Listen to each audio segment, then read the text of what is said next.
नवीन व्हिडिओमध्ये सर्व शिक्षक बंधू भगिनींचे खूप खूप स्वागत. तर आज मी एक नवीन व्हिडिओ घेऊन आला आहे. तर हा व्हिडिओ अपार आय डीच्या संदर्भात आहे.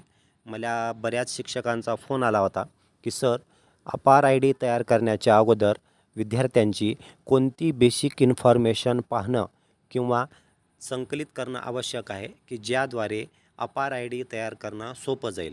त्या संदर्भामध्ये शिक्षकांचा फोन आल्याच्यानंतर मी हा व्हिडिओ बनवण्याचा प्रयत्न केलेला आहे आणि मला वाटते की हा व्हिडिओ नक्कीच तुम्हाला अपार आय डी करण्यासाठी मार्गदर्शनपर असेलच.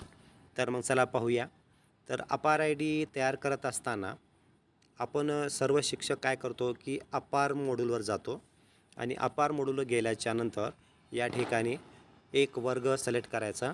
गो बटनावर दाबल्यानंतर क्लिक केल्याच्यानंतर आपल्याला ज्या विद्यार्थ्याची अपार आय डी तयार करायची आहे त्या ठिकाणी जनरेट या बटनावर आपण क्लिक करतो. हे केल्याच्यानंतर संपूर्ण माहिती भरायचं, त्याचा वडिलाचं पूर्ण नाव, त्याचे नाते, परत त्यांचं जे काही त्यांनी दिलेलं आहे प्रूफ, तो प्रूफ भरायचा, त्याचा प्रूफचा नंबर टाकायचा आणि शेवटी सबमिट करायचं. ही सर्व प्रोसेस केल्यानंतर मग अचानक मॅसेज येतो की याच्यातली कुठली तरी माहिती चुकलेली आहे आणि त्यामुळं परत आपल्याला मागे जावं लागतं. म्हणजेच त्या विद्यार्थ्याची संपूर्ण माहिती पाहावी लागते की नेमकं कोणतं चुकलेलं आहे. तर ही सबमिट बटन दाबल्यानंतर काही एरर येतात. त्या एररच्या बाबतीमध्ये मार्गदर्शन असणारा एक व्हिडिओ मी यापूर्वी बनवलेला आहे आणि त्या व्हिडिओची लिंक मी डिस्क्रिप्शन बॉक्समध्ये दिलेली आहे, तर तुम्ही तो पाहू शकता. तर ठीक आहे. तर आज आपण बघूया अपार आय डी तयार करताना आपल्याकडे विद्यार्थ्यांची कोणती बेसिक माहिती असणं आवश्यक आहे.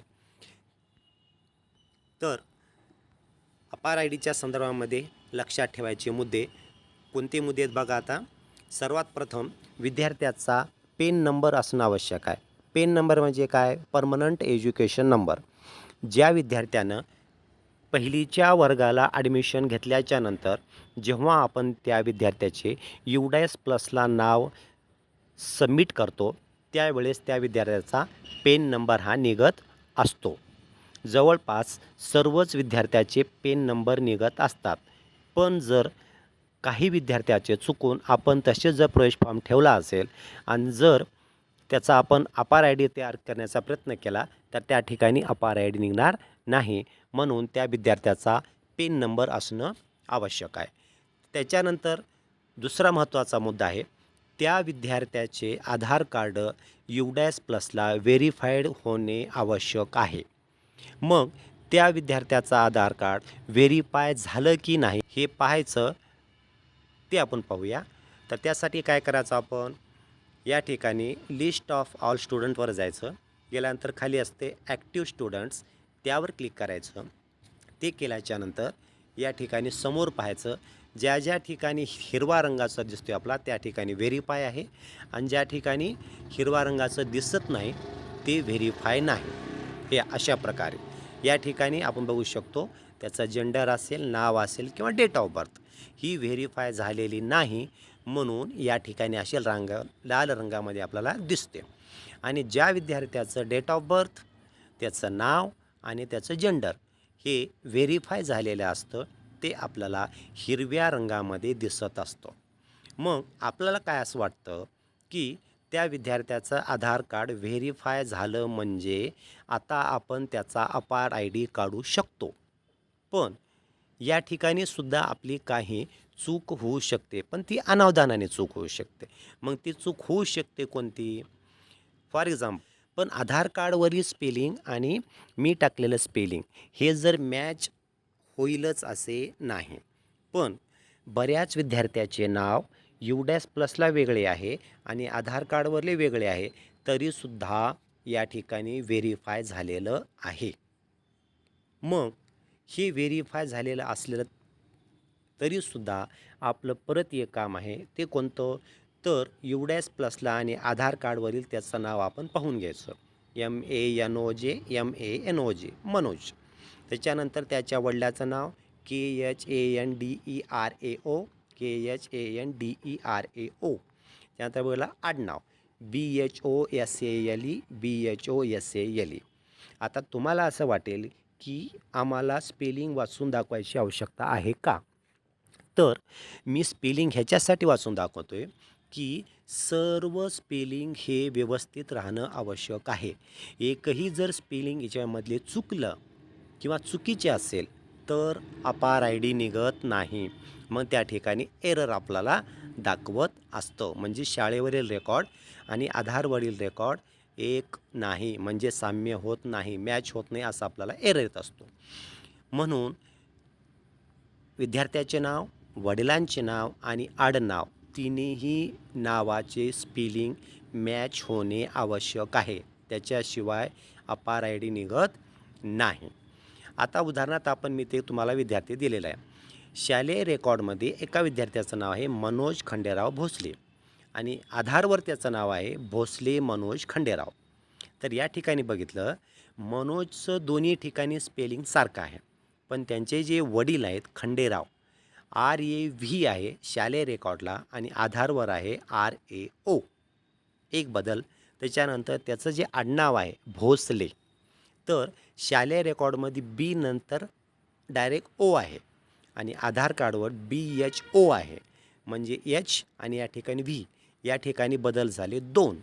आणि आणखी एक बदल म्हणजे आधार कार्डवरचं नाव भोसले मनोज खंडेराव आणि शालेय रेकॉर्डला आहे मनोज खंडेराव भोसले. तर अशा प्रकारे चालत नाही.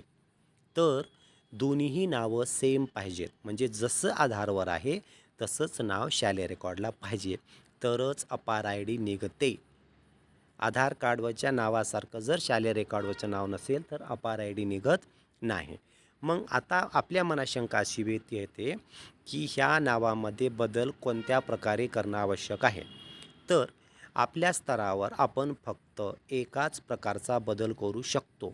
एकपेक्षा जास्त 2-3 बदल असतील तर ते बदल आपल्याला EO स्तरावरून किंवा BO स्तरावरून करावे लागतात. ते कोणत्या प्रकारे केले जातात या संदर्भात मार्गदर्शन करणारा एक व्हिडिओ मी बनवलेला आहे. त्या व्हिडिओची लिंक मी डिस्क्रिप्शन बॉक्समध्ये दिलेली आहे. तिथं जाऊन तुम्ही पाहू शकता.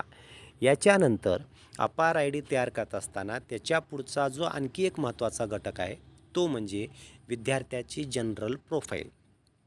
जनरल प्रोफाईल तयार करत असताना आपल्याला त्या ठिकाणी पालकांचा मोबाईल नंबर टाकणे आवश्यक आहे. कारण त्याच्याशिवाय जनरल प्रोफाईल सेव्ह होत नाही. मग बऱ्याच वेळा आपण असे करतो की प्रत्येक पालकाकडे मोबाईल असेलच असे सांगता येत नाही किंवा काही पालकाचा मोबाईल नंबर भेटेलच असं सांगता येत नाही. मग त्यावेळेस शाळेतील त्या वर्गाचे वर्गशिक्षक काय करतात, तर पालकाच्या मोबाईलच्या नंबरच्या ऐवजी त्या ठिकाणी आपला नंबर टाकतात. मग अडचण अशी होते की 1-2 जर विद्यार्थ्यांना तुम्ही तुमचा मोबाईल नंबर दिलात तर कोणतीच अडचण येणार नाही. पण 4 किंवा 5 विद्यार्थ्यापेक्षा जास्त जर विद्यार्थ्याला एकच नंबर असेल तर त्या ठिकाणी अपार आय डी निघत नाही. एक गोष्ट. दुसरी एक गोष्ट असे होते की समजा उदाहरणार्थ 2 भाऊ आहेत आणि 2 भावाचे 5 ते 6 लेकरं आहेत आणि त्या 6 लेकराला जर एकाचाच मोबाईल नंबर असेल तर त्या ठिकाणी अपार आय डी जनरेट होत नाही.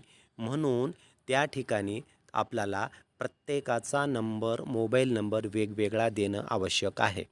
जर प्रत्येकाचा वेगळं देणं शक्य नसेल तर कमीत कमी 3 विद्यार्थ्याला एक मोबाईल नंबर द्यायचा. 3-4 पेक्षा जास्त दिलं तर अपार आय डी निघत नाही, त्या ठिकाणी एरर येत असतं.